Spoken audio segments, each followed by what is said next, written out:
بسم الله الرحمن الرحيم الحمد لله رب العالمين والصلاة والسلام على خير خلق الله خاتم الأنبياء وسيد المرسلين وحبيب إله العالمين أبا القاسم المصطفى محمد وعلى أهل بيته الطيبين الطاهرين. Brothers and sisters جميعا, السلام عليكم ورحمة الله وبركاته. We give our congratulations to the Muslim Ummah and the Imam of our time on the birth, this blessed occasion on the birth of the 11th Imam, Imam Hasan al-Askari.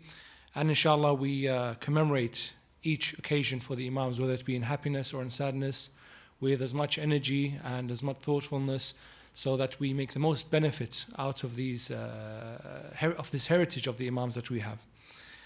The life of Imam Hasan al-Askari is actually a difficult one to analyze, mainly because of the shortness of the Imam. The narrations differ on the exact date of birth of the Imam and the place of birth, but it can be said that the most numerous of these say that his birth took place on the year 232 Hijri, and the year of his Shahada has been noted to be the year 260 Hijri, which means the life of the Imam was 28 years.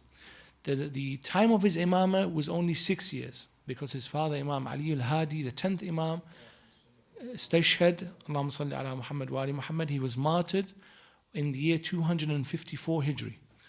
And the Imam al-Hasan al-Askari was martyred in the year 260, meaning the length of the Imamah was 6 years. This is the shortest length by far of all the Imams. Imam al-Jawad, though he died young as well, he died, narrations say, either 24 or 26 years of age. The length of his Imamah was around 17 years, since when he was very young until he reached his 20s. But with Imam Hasan al-Askari, the length of the Imamah is shorter.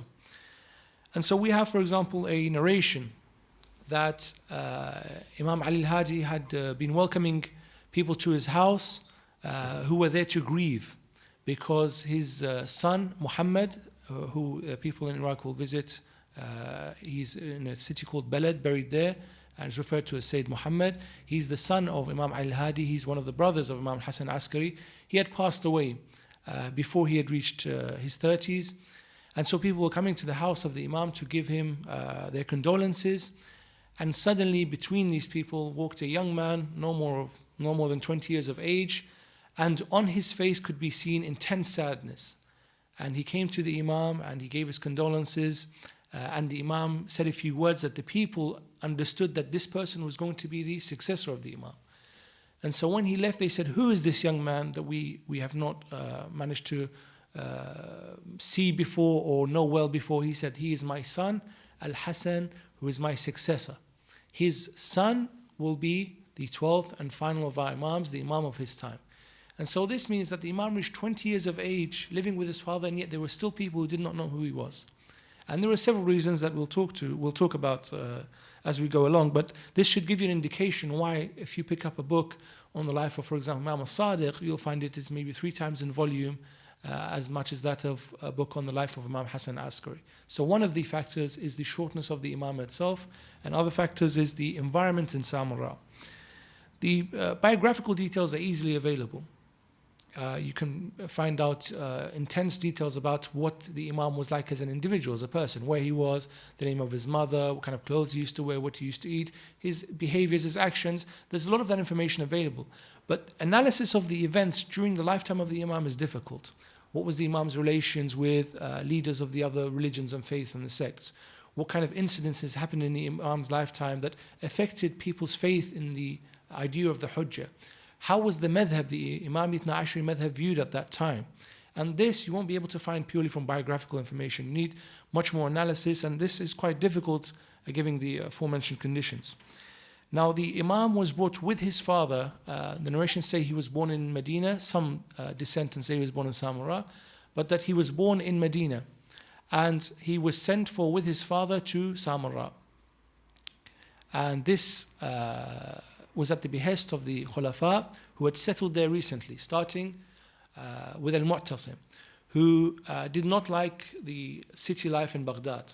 He did not like the court protocols, having to welcome the poets and the ulama and various discussions, having to deal with the state officials. He was more of a military man. He was not comfortable with scholars and with the routine of royal and daily court life. And he wished to be with his private army, which some of the commentators say that he assembled 4,000 soldiers that he raised from childhood. And he said, these are my ghilman, these are my slaves or my servants or my young boys that he raised himself. And they gave their loyalty to al-Mu'tasim only, not to the state, not to Islam, not to the Abbasids generally. Their loyalty was to al-Mu'tasim because he took them as slaves when they were very young. When they attacked their villages and they were brought, for example, to the markets, he would purchase these young boys and raise them to be tough fighters and train them so that when they grew, they saw al-Mu'tasim as their master and only him, and he was their savior. So their loyalty was focused around him. And so he wished to be with them rather than in Baghdad generally. His soldiers gained pride of place. They were Turks mainly, so not from just modern day Turkey, but the Turkish lands in those days, the Turkish speaking tongues and lands which are to the north of mainly Iraq and Iran. And these soldiers became masters of the state. They started to hold positions. Some of them struggled to read and write. Some of them, their faith was dubious. People weren't sure that they were Muslims at all. But they found themselves in positions of authority. They found themselves controlling several important posts.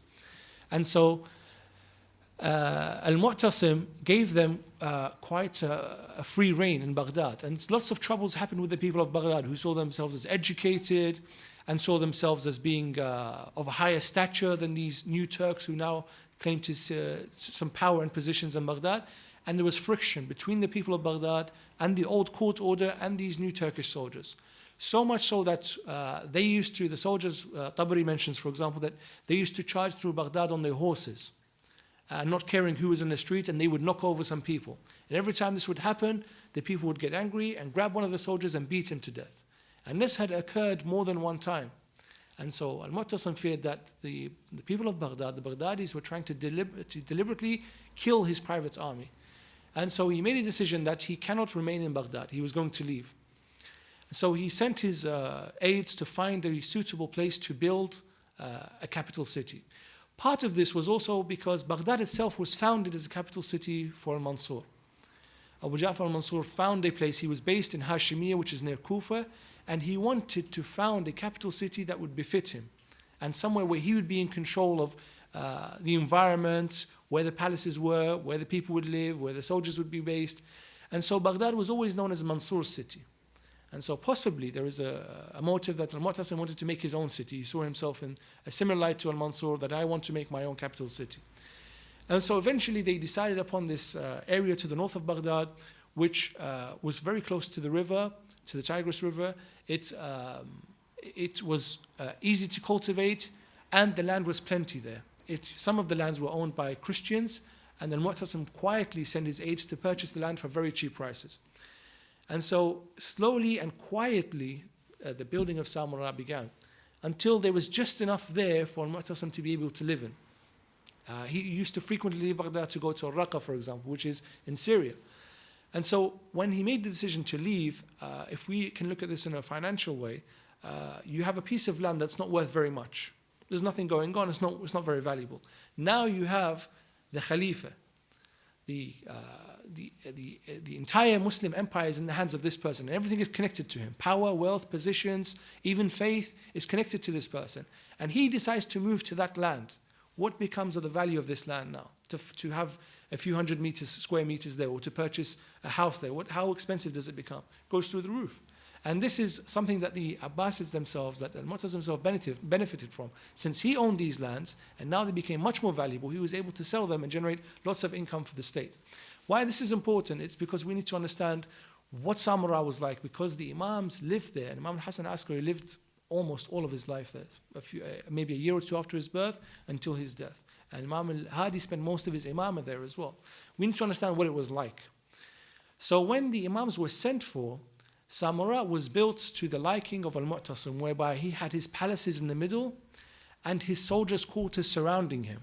So to gain access to the Khalifa, you needed to go through various palaces and courts and institutions belonging to the Turkish military, who were very keen to surround the Khalifa and not allow access to anybody else. The people that followed the Khalifa from Baghdad to Samarra suffered because some of them lost their positions and influence. Some of them saw that staying in Samarra was very dangerous for them. So some returned and some remained trying to gain position with the Khalifa. And after al-Mu'tasim, none of the Abbasid Khulafa were able to control the Turks in the way that Mu'tasim did. So we read that Ja'far al-Mutawakkil, for example, him and his close friend, his drinking partner, when they were attacked by the Turks, by his son, they were cut up in pieces so that people could not distinguish the body of al-Mutawakkil and his companion. It said that the pieces of their body fell into the wine cups. And this person was supposed to be the Khalifa, and these were supposed to be his soldiers and his army. And this occurred with the next 5 Abbasid Khulafa as well, so much so that the Abbasid family realized they cannot live in Baghdad anymore, in Samarra anymore, and they returned to Baghdad. And after that, Samarra fell into disrepair. So the Samarra that you see today is not the Samarra of the Abbasids. That Samarra is only an architectural ghost city.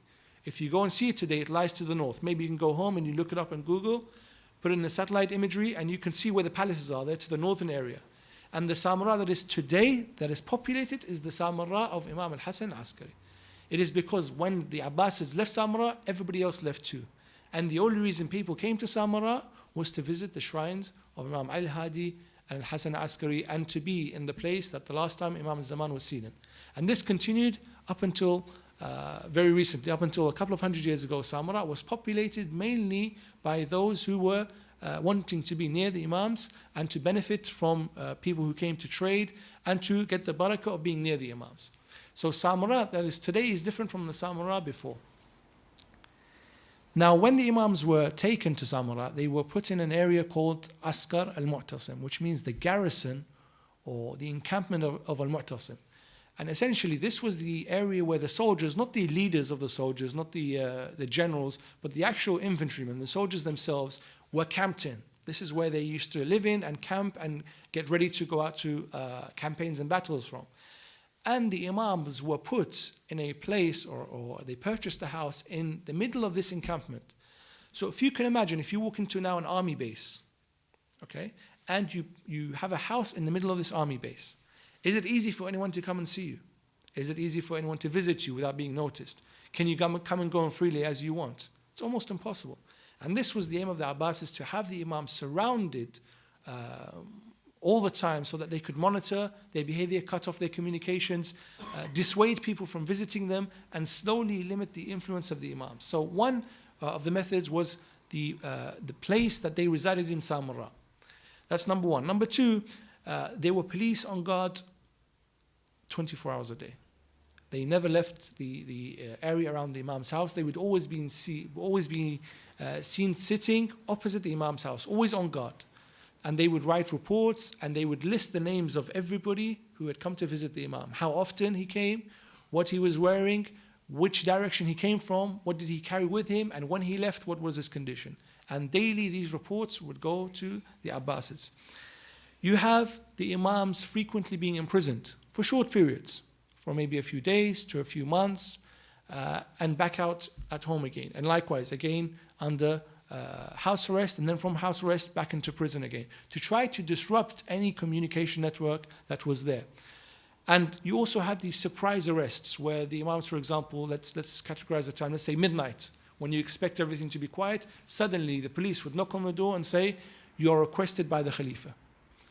And this was to be able to enter the Imam's house to see what he was up to. What did he have with him? Did he have money? Did he have arms? Did he have his supporters with him? Was he writing anything? And they would seize whatever was in the Imam's house. But by the grace of Allah, every time the police knocked on the door and entered the house, they would find the Imam was in prayer. So much so that later on, when the command was given, go into the house again, they would say, we've done it before, and always he's in prayer. There is no need. And the Abbasids, to add to this, added a system for both the Imams, al-Hadi and al-Askari, to visit the Khalifa twice a week. And this was a public occasion. Twice a week, it would be known that the Imam was going to the Khalifa's palace. And the Imam would have to go out with a few of his family members, his supporters, and sit with the Khalifa. Sometimes the Khalifa would have a discussion with him. Sometimes only his job was to pass the day with the Khalifa, to waste a few hours. And part of this was, again, to dissuade people from visiting the Imam, because they would know that he's being watched very, very closely by the Khalifa. And so this led to one of the earliest innovations or ways of deflecting the possible effect on the communication with the wider Shia, was the Wakala System, which was a way of deputizing people in the centers where there were a lot of Shia concentrated to be able to communicate effectively. It was much more easier to communicate with one person than a group of people. And so if there was one person that could be trusted to communicate with the Imam, it would work more effectively and there'd be less danger than having hundreds of people trying to visit the Imam. And so we have in the five, I've categorized the five crucial urban centers for Shiism, which are Baghdad, Basra, Kufa, Medina, and Qom. In these cities, you had a strong Shia network.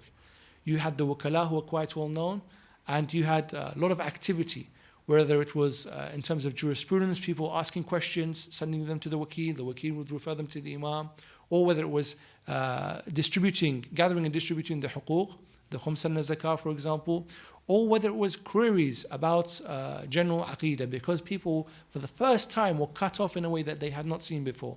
Even when the 8th Imam al-Rida had been taken to Tus, people could still go to Tus and speak with him, and there was an opportunity to disseminate the school of Ahl Bayt through that position that the Imam had found himself in. But with Imams al-Hadi and Askari, it was much more difficult. It was a deliberate ploy by the Abbasids to cut off the lines of communication. Now, I've listed several issues here that the Imam had to contend with during his lifetime. And each one of these, the benefit from analyzing them is that we can apply some of what we learn in today's world, because some of these challenges are in very close circumstances to what we have to face today, where access to the Imam is difficult, where we have to put up with a lot of questions or confusions regarding our beliefs, where we have a lot of enemies out there trying to maybe discourage us from reaching out to the real Islam and the real school of Ahl Bayt. And so the circumstances are similar. The first I've mentioned is the splits or the confusion spread amongst the Shia themselves. And sometimes they were inflicted by, unfortunately, members of the Alawid family, or even people close to the Imam himself, like, for example, Ja'far, his brother, who was labeled in the lifetime of the Imams as Ja'far al-Kadhab, and later on became labeled as Ja'far al-Tawwab, if we accept the narration that he begged for forgiveness afterwards and he repented from his actions. This Ja'far, in the lifetime of his brother, Imam Hasan al-Askari, would go to the Abbasids and he would say, look, I can be a better Imam than him. If you remove him, then I'll take up the position of Imam. I'll be a much better supporter of the Abbasids. And he had the Imam put in prison. And then he was also found in prison. And then the Imam was released. Imam Hasan al-Askari said, I will not leave prison unless my brother is released too. And whenever people would come to Samarra, they wanted to seek Imam Hasan al-Askari to speak with him. Ja'far would present himself first and say, speak with me. I am going to be the Imam. I will be the successor of our father. Speak with me. Whatever issues you have, deal with me. And so this person was actively trying to, let's say, damage the school of the Ahlul Bayt by pretending to be the Imam himself.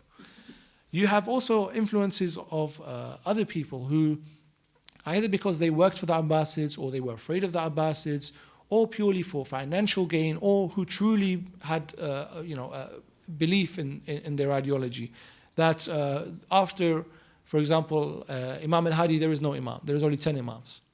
And after Imam al-Askari, there is no more Imams. There are only 11 Imams. Or some who still adhere to the Waqifi faith, that after Ja'far ibn Muhammad and his son Ismail, the Imams went into occultation.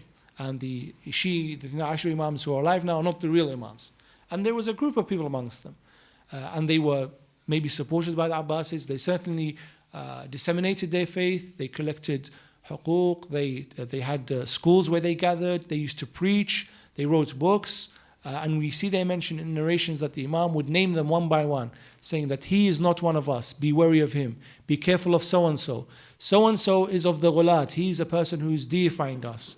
Be wary of dealing with this person. And even in prison, there were people who claimed, for example, for one of them, claimed to be an Alawid, so a descendant of Amir al-Mu'mineen.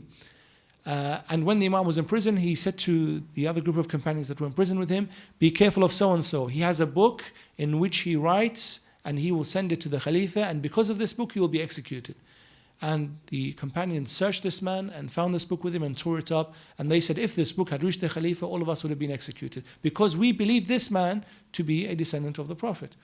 And so the internal strife within the Shia was a difficult circumstance. And perhaps we need to look at some modern day circumstances. There are people, I don't know if you've heard, in Iraq, there's a couple, one of them claims to be the direct messenger of the 12th Imam. He has large amounts of funds. People come and visit him, and they come out and they themselves now start believing in this man. He has an active website. He has a group of scholars who are willing to debate with the other scholars to prove their point. Books are distributed. There was a violent incident a few years ago that was affiliated to this group. There is another person similar who claims to be in communication with the Imam himself. And again, he's gathered large numbers of people that believe in him, who are affected by his thought. I'm not talking about a couple hundred people. I'm talking tens of thousands of people. Families, some of them are scholars, some of them are well-to-do, some of them are simple people. It's a mixture of people, and they believe in these people. So when I'm saying that there is similar circumstances that we should be analyzing, there truly is. There's a group in London. This is not the occasion to name names, but there's a group in London where one of them here claims to once a week or twice a week to go and visit the Imam, or is in communication with someone who's in communication with the Imam. And when he's asked how is he able to do it, he says, I have tayyul ard. Allah has given me the ability to travel without really traveling. And he has a group of people, there were maybe 100 and something, but now they're less, that are around him, and they believe in him, and they give all their income to him. They publish his books, they support him, they're quite secretive, they're quite protective of him. And you can only know about the group if you're invited to be a member. And this is here in London. This is today. This isn't something a few years ago. This exists today. And on and on. I can name you some more, but this is not for the benefit today. And there is the other extreme, where people who are supposed to be Shia say that the issue of the 12th Imam is made up, doesn't exist. No such person could be born 1,000 years ago and still be alive today. This is something the Shia have made up. This is a myth. And you see him on TV channels, and he writes books and so on. So this exists, both extremes. Unfortunately, these are people who are supposed to be within the general milieu of the Shia, let's say. We have an issue where, for example, the Imam had to deal with people's faith weakening in Islam. Now you're going to ask me, why did their faith weaken in Islam? Well, first of all, corruption has an effect.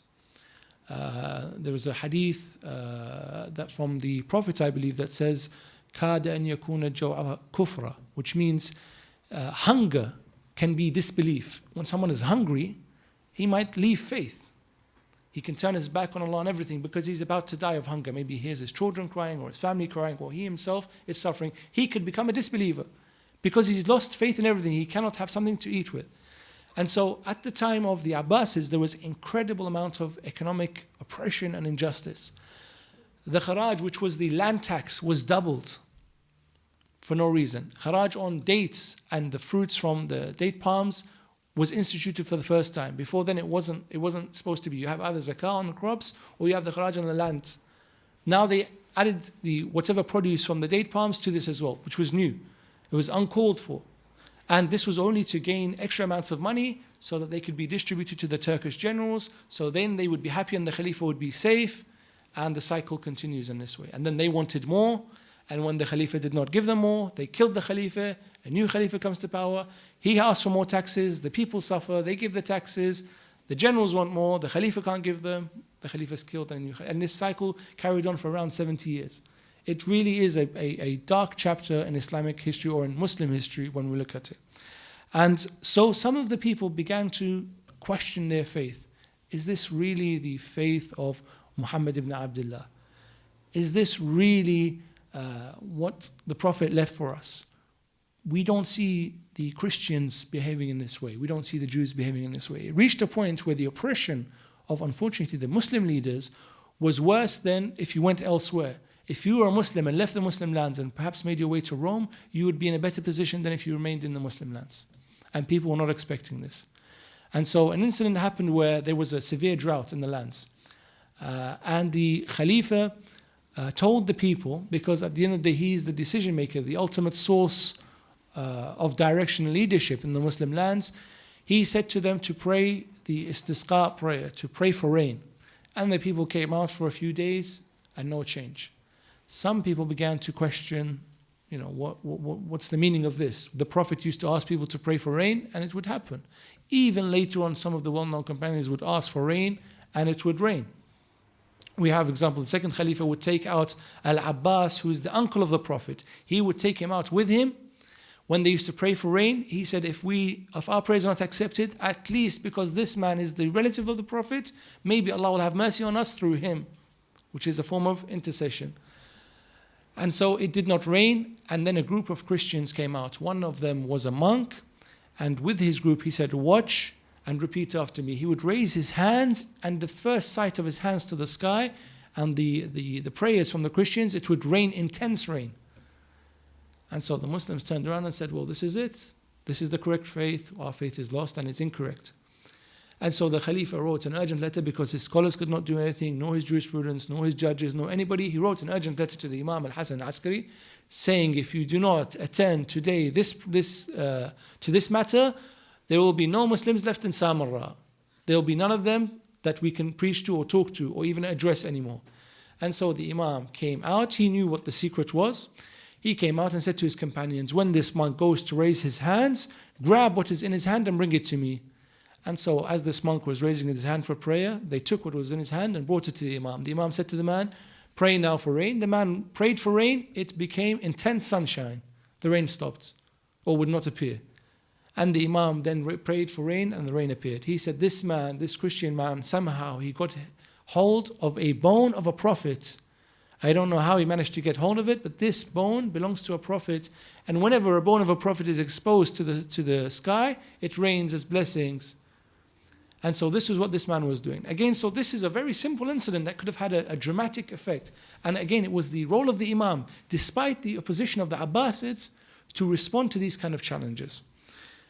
Which, again, we could take a lesson from today when people claim to... I don't know if you saw on the news a few days ago, there was a channel, not a Muslim channel, a channel where this preacher appears here in the UK, claiming to heal people. And the channel's being banned, or some of the particular show is supposed to be banned, because there's a person with diabetes called, and this person through the phone has said, your diabetes is cured now. You slap your thigh 3 times, your diabetes is cured. And this obviously endangers the person's life, because who are you to give miracles out like that? You should work for the NHS. But this is something that happens in our countries, unfortunately, as well. It happens in the Holy Lands. It happens near the shrines of the Imams. It happens in, unfortunately, some communities, even out here in the West, where people claim to be able to do miracles, or to perform so-and-so, or to heal you in so-and-so way, or to be able to pray for you and something or other happens to you. So again, please be wary, and let's study the life of the Imams, because they went through similar situations that can apply today. We have challenges from other Muslims. So we talked about the Shia themselves, we talked about other faiths, challenges from other Muslims. Al-Kindi, who was one of the philosophers and scholars of the time, very highly respected, had a school of philosophy dedicated to him. Al-Farabi was one of his students. And people would seek his classes from all over the Muslim world. And there are some of his texts that remain until today. And he got into thinking that the Quran, some of the verses were contradictory. Al-Muhkam wal-Mutashabih, as we refer to, some which are plainly obvious, and some which may seem contradictory, which the Imams have told us to be very wary of interpreting ourselves, because they could lead you to a place where you get confused and think the verses do contradict each other. And he wrote a book. He hadn't published it. He gathered evidence and he wrote a book with his opinions, showing that the Quran contradicts itself in certain places. And so his students, some of them were quite shocked that their scholar, the teacher, has reached a point where he's willing to publish a book that says the Quran contradicts itself. And this would be a big danger to the Muslims if this came out. They went to Imam Hasan al-Askari and they said, our teacher has done so-and-so. The Imam advised one of them how to reply to Al-Kindi to get him to stop his work. The man returned to the scholar, Al-Kindi, and he said to him, if someone comes to you reciting the Quran and saying this himself, so not reading from it, reciting from the Quran, is it possible that you understand something different from what he means? And al-Kindi replied, of course, because as long as someone's saying something and it's for me to listen, then there's always confusion, there's always a possibility of me. So he said, in that case, can he say something other than what he means? And he said, well, yes, if he's reciting something and it's not his own words, he can't say something and mean something else. And he said, well, in this case, your argument is not valid anymore then. How is it possible that the Quran is contradictory? Maybe your understanding of the Quran is at fault. And so al-Kindi asked, where did you get these kind of questions from? He said, Imam Hasan al-Askari. Al-Kindi understood this as a sign. It is said he closed this book that was with him and he set fire to it that very moment. He burnt it and nobody had seen it since then. It was gone forever. And so this is a response to a challenge of a book or of ideas that were dangerous ideologically. And again, we have similar circumstances in today, in the modern world. We have people who sit on the minbar or who write books and their ideology is dangerous.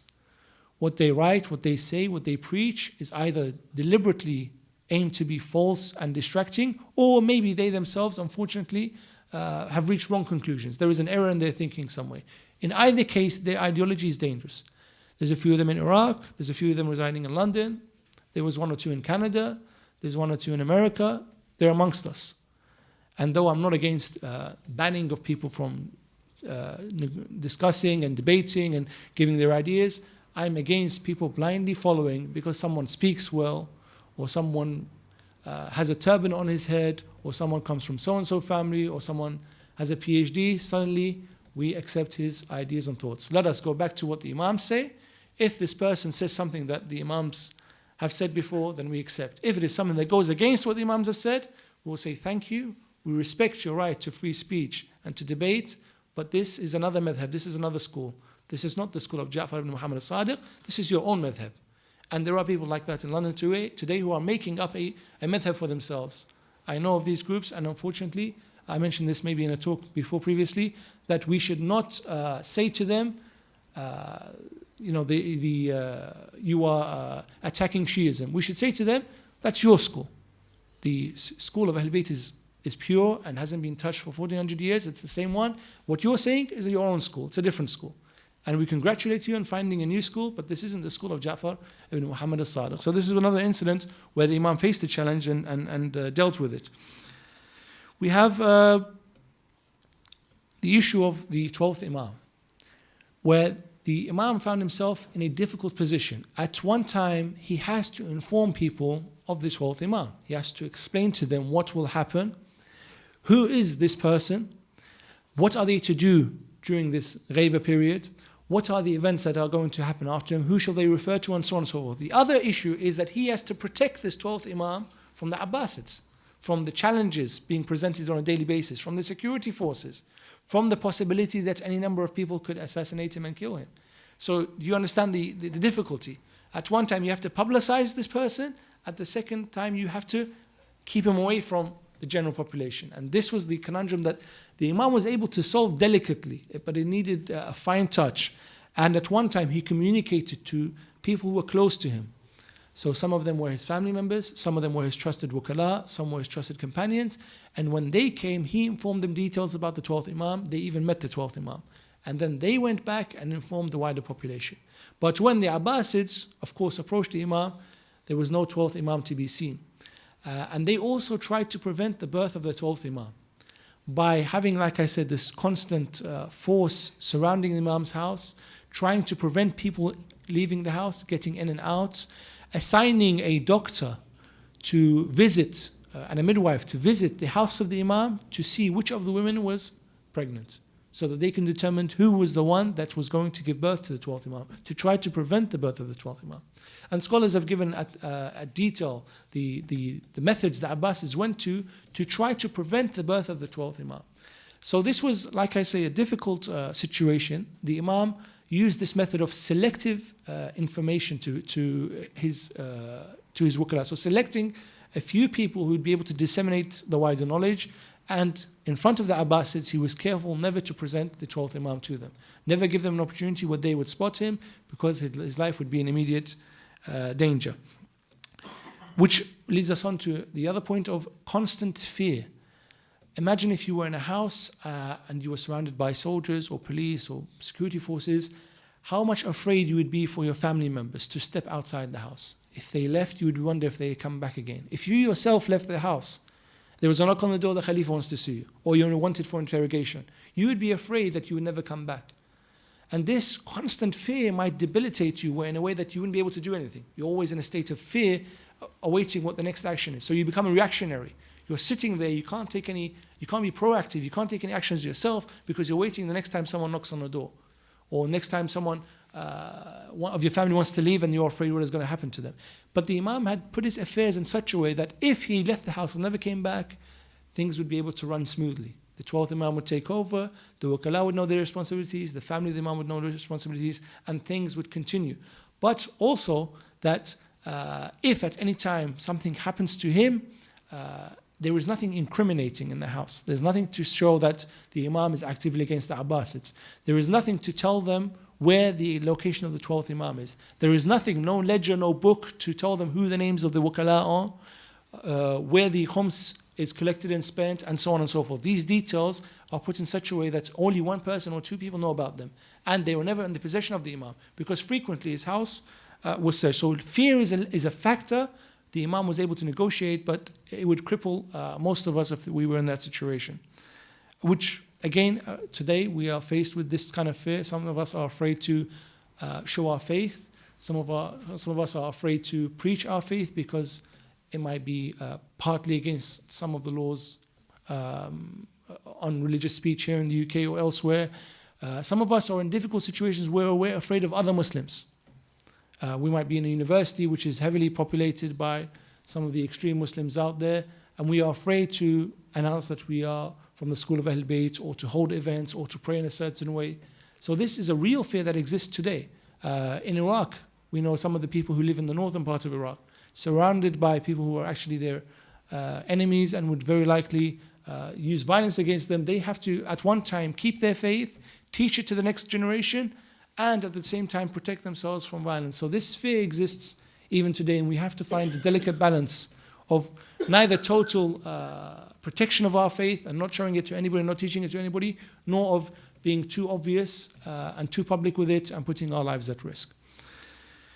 A factor about communications.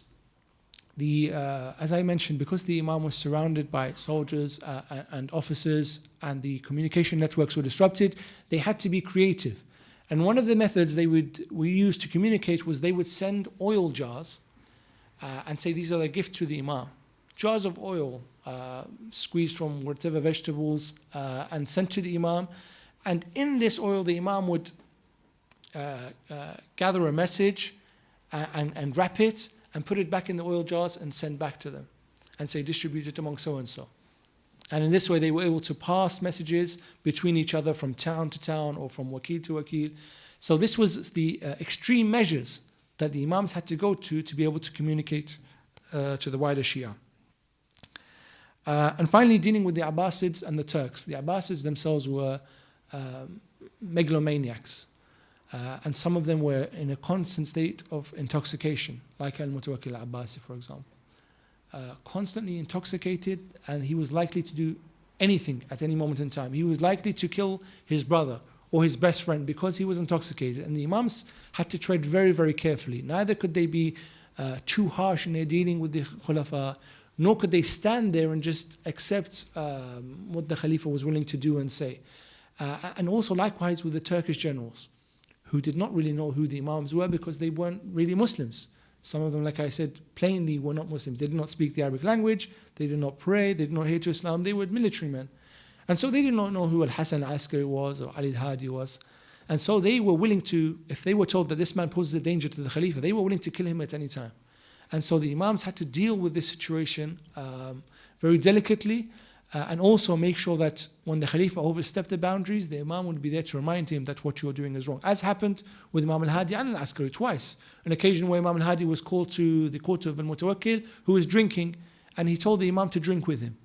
And the Imam said, this has never happened to any of us, and it will never happen to any of us. Our blood does not mix with wine. And so he said, can you recite poetry, or can you sing for me, recite poetry for me? And Imam said, I'm neither a poet nor a singer. Find someone else from your people that does this for you.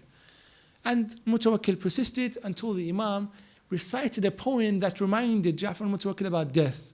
He said, in a way that now you have lots of soldiers around you, you're sitting on the throne, but in a few days' time you will be underneath the earth on your own.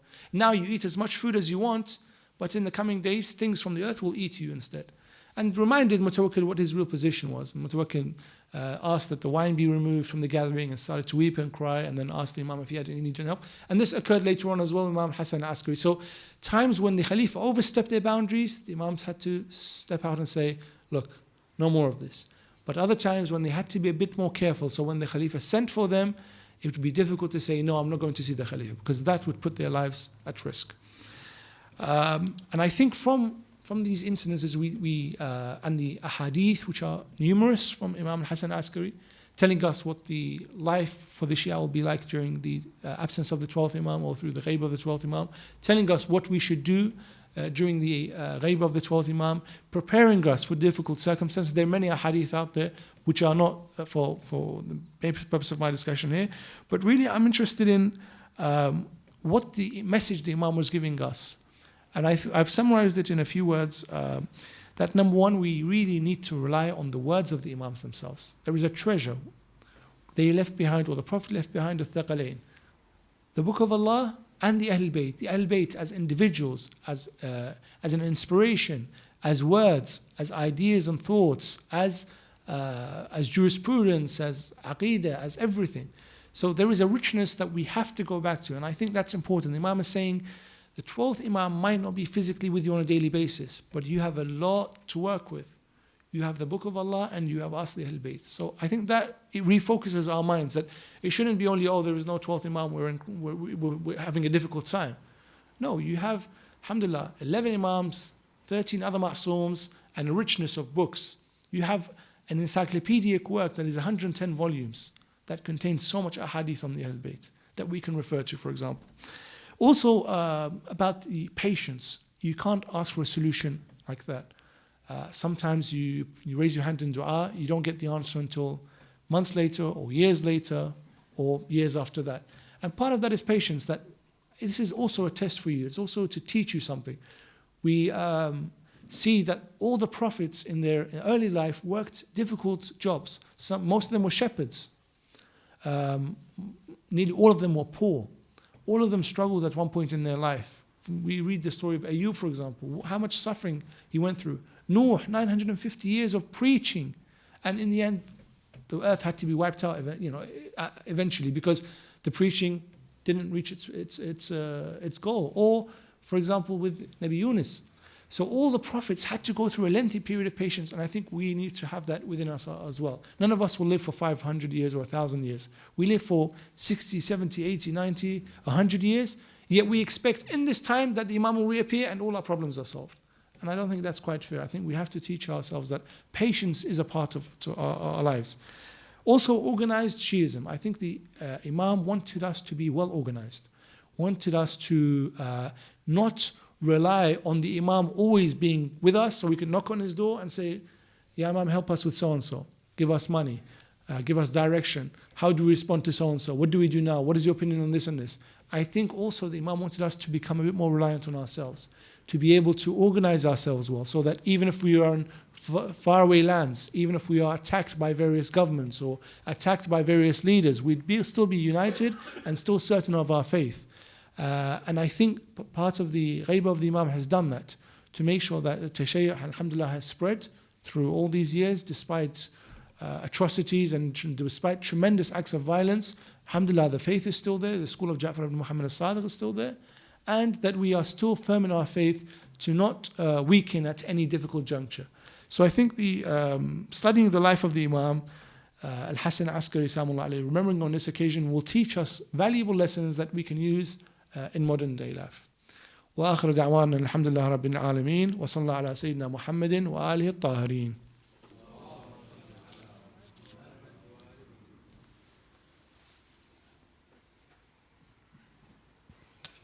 Any questions from either side?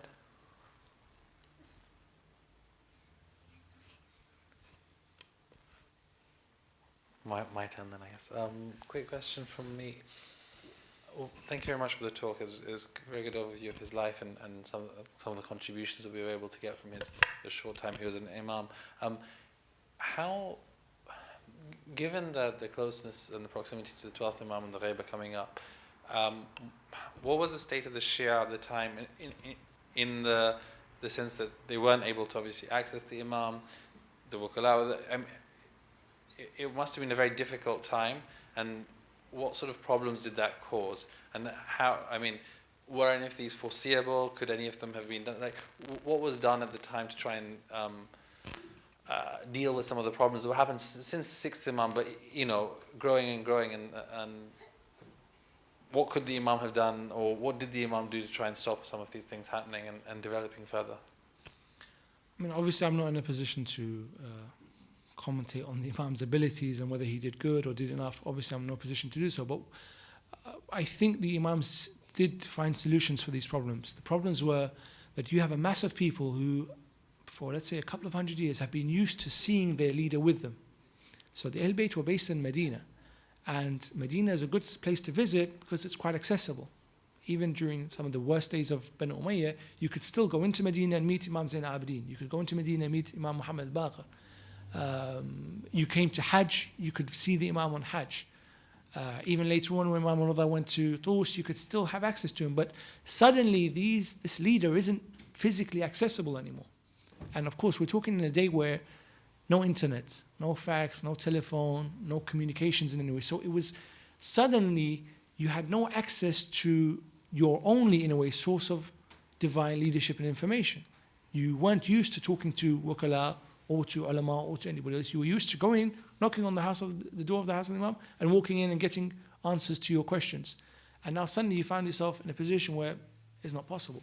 I think the Imams, the system they set up was successful because they were able to maintain followership and able to keep the momentum going for the general Shia population. I think they wisely targeted the urban centers, the large urban centers where you had the large populations of the Shia. Foreseeable, definitely foreseeable. Everybody knew what was happening, but what much could you do beyond, for example, 4,000 scholars sitting with Imam Ja'far ibn Muhammad al-Sadiq and saying, I heard from Ja'far ibn Muhammad so and so and so and so, and then them going out and teaching the people of Basra and Kufa. I think there's not much more they could do beyond that. But in terms of the Shia themselves, yes, there was obviously some faults. I said some people made mistakes and they came out and proclaimed so and so. I think also it took a while for them to grasp that actually the onus is on them now. The Imam can't do everything for you. Now is the time when you need to start doing something. So before they were used to the Imam coming and the Imam preaching, or the Imam saying to them, gather the people, let me preach, let me speak to them. But now slowly they had to do that themselves. They had to gather the people and say, right, let's read some of the words of Ja'far ibn Muhammad, or let's read the words of Imam al-Rida. And I think it took a while for people to get used to that. They needed to be active rather than only an audience waiting for the Imams to speak to them. They had to actually do some of the work themselves. Thank you very much. Just stepping back a second, were there other people who the Khulafa were targeting in the same way, or was the Imam seen as someone genuinely that much different or that special or dangerous from their perspective? Like, did they put other people under house arrest or garrisons, etc., or was this something special just for the Well, definitely the Umayyads and the Abbasids targeted lots of leaders, lots of groups, lots of sects, people arrested, people executed, people and their families obliterated. It definitely happened. And during the lifetime of Imam Hasan al-Askari, there were at least, off the top of my head, I can remember 3 revolutions, one in Basra, one in Kufa, and one in Medina, or near Medina. That broke out during the lifetime of the Imams. That was put down. The issue with these is none of these people were supposed to be the father of the 12th Imam. And the 12th Imam was supposed to bring back justice to the earth, end of the Abbasids, end of tyranny. So that gave extra importance to trying to put a stop to Imam Hasan al-Askari, because his son would be the one to end all tyranny or oppression and to bring down all the ruling monarchies. The other part of it was that you couldn't really kill the Imam. If you did, it was ongoing. There was a successor, there was books, there was words. There was an ideology that you couldn't get rid of. But with the others, the revolutions, once you put them down, the danger was gone. So some of the people that revolted in Kufa, for example, you knew that if you managed to put that unrest down, that was the end of it. Nobody would speak about it. It would be something for the history books only. But with the Imams, if you killed them, someone else would spring. What can you get more than Imam al-Hussein Salamullah alayhi? Him, his family, his close companions, the entire school butchered, and yet the school carries on and continues. So it's difficult to be able to just rely on violence and house arrest and prison with regards to the Imams. But with the others, no, it was much more of a valid solution then. Thank you much. Any other questions? Assalamu alaikum. How many Khalifas did lived with the Imam, and did the Imam have was the situation the same with all the Khalifas that the Imam lived with, or there was some change in terms of freedom or other things? Good question. Obviously, the Imam Hasan al-Askari himself was